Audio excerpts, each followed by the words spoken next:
ನಡೀತದೆ ಅನ್ನೋದು ಅಷ್ಟೇ ಸತ್ಯದ. ಆದರೆ ಇವ್ರನ್ನ ಯಾವ ರೀತಿಯಾಗಿ ನಾವು ಇವ್ರು ನಮ್ಮ ಕಂಟ್ರೋಲ್ ತೊಗೊಳ್ಬೇಕು ಅನ್ನೋದು ತಿಳಿತಾ ಇಲ್ಲ ಮೋದಿಯವರಿಗೆ. ಅದಕ್ಕಾಗಿ ಕಾನೂನು ತರಲಿಕ್ಕೆ ನೋಡಿದರು, ಈ ಒಂದು ಡಿಜಿಟಲ್ ಮೀಡಿಯಾ ಮೇಲೆ ಕಂಟ್ರೋಲ್ ಇಡ್ಕೊಳ್ಳಿಕ್ಕೆ ಪ್ರಯತ್ನ ಮಾಡಿದರು. ಆದರೂ ಅವೆಲ್ಲ ಆಗ್ತಾನೂ ಇಲ್ಲ.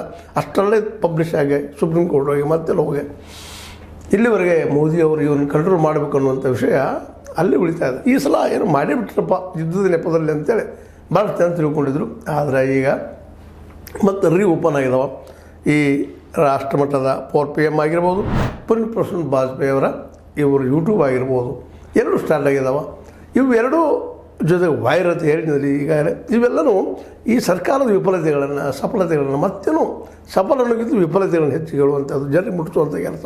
ಮತ್ತು ಸಫಲತೆ ಅಂತ ಹೇಳೋದಕ್ಕೆ ಮೋದಿಯವರಿಂದ ಹೆಚ್ಚಿಗೆ ಗೋಧಿ ಮೀಡಿಯಾ ಇದ್ದೇ ಇದೆ. ಒಂದು ಸಣ್ಣ ವಿಷಯ ಹೇಳಿದ್ರೆ ದೊಡ್ಡದು ಮಾಡುವಂಥದ್ದು. ಮೋದಿ ಅವರು ಇಂಟ್ರ್ಯೂ ತೊಗೊಳಪ್ಪ ಅಂದ್ರೆ ನಿಮ್ಮ ಮಾವಿನಕಾಯಿ ಹೆಂಗೆ ರುಚಿ ಆಗ್ತದ್ರಿ, ಇನ್ನು ಸುಲುತ್ತಿದ್ರೋ ಬಾಳೆಹಣ್ಣು, ಹಂಗೆ ತಿದ್ದಿರೋ ಬಾಳೆಹಣ್ಣು ಅನ್ನೋರಂಗೆ ಪ್ರಶ್ನೆ ಮಾಡುವಂಥ ಇವೆಲ್ಲ ಯೂಟ್ಯೂಬಲ್ಲೇ ಅಥವಾ ಮತ್ತು ಇನ್ನೋದ ಮೀಡಿಯಾದಲ್ಲಿ ಇವರು ಇಂಟ್ರ್ಯೂ ತೆಗೆದುಕೊಂಡು ನೋಡಿದಾಗ ಇಲ್ಲಿ ದೇಶದಲ್ಲೇ ಗೋಧಿ ಮೀಡಿಯಾ ಇದು ವಿರೋಧ ಪಕ್ಷ ಕೆಲಸ ಮಾಡ್ತಾಯಿಲ್ಲ, ಕೇವಲ ಸರ್ಕಾರ ತುತ್ತೂರಿ ಆಗಿದೆ ಅಂತೇಳಿ ಭಾಳ ಜನ ಮಾತಾಡ್ತಾಯಿದ್ರು. ಮತ್ತು ಸತ್ಯನೂ ಅದಾದ್ರೆ ಇಲ್ಲಂತಲ್ಲ.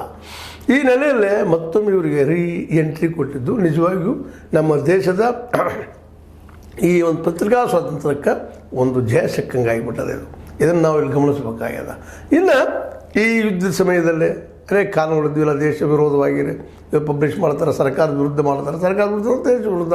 ಈಗ ಇಡೀ ಸರ್ಕಾರದ ಹಿಂದೆ ವಿರೋಧ ಪಕ್ಷಗಳು ಎಲ್ಲ ನಿಂತ್ಕೊಂಡಿದ್ದಾರೆ. ಇವರು ನಾವು ನಿಮಗೆ ಸಪೋರ್ಟ್ ಇದ್ದೀವಪ್ಪ, ನೀವು ಏನು ಮಾಡ್ತೀರಿ ಮಾಡಿರಿ ಅಂತ. ಯಾಕಂದರೆ ದೇಶಕ್ಕೆ ಆಪತ್ತು ಸ್ಥಿತಿ ಬಂದುಬಿಟ್ಟದ. ಈ ಭಯೋತ್ಪಾದನೆಯಿಂದಾಗಿ ಇಡೀ ದೇಶ ತತ್ತರಗೊಂಡದೆ. ಕಳೆದ 60-70 ವರ್ಷಗಳಿಂದ ಶುರು ಅದರಿಂದ ರೀ. ಇದು 4ನೇ ಯುದ್ಧ ಆಗ್ಬೋದು ಅಂತ ತಿಳ್ಕೊಂಡಿದ್ವಿ. ಯುದ್ಧದ ಅರ್ಧದಲ್ಲಿ ನಿಂತಿತ್ತು, ಬಟ್ ಈಗ ಮತ್ತೆ ಸ್ಟಾರ್ಟ್ ಆಗ್ಯದ. ಆ ಮತ್ತೆ ಬೇರೆ ಇದನ್ನೆಲ್ಲನೂ ಸತ್ಯ ಇರೋದು ಅದು ಹೇಳುವಂಥ ಕೆಲಸವನ್ನು ಈ ನಮ್ಮ ಯೂಟ್ಯೂಬರ್ಸ್ ಈಗ ಇತ್ತೀಚೆಗೆ ಹೆಚ್ಚು ಮಾಡ್ತಾಯಿದ್ದಾರೆ. ಯಾಕಂದರೆ ಡೈಲಿ ಪೇಪರ್ಗಳು, ಪತ್ರಿಕೆಗಳು ಆದಷ್ಟು ದಿನ ಕಡಿಮೆ ಆಗ್ತಾ ಹೊರಟದು. ಇದು ನಿಮಗೆ ಗೊತ್ತಿದ್ದ ವಿಷಯ ಅದ.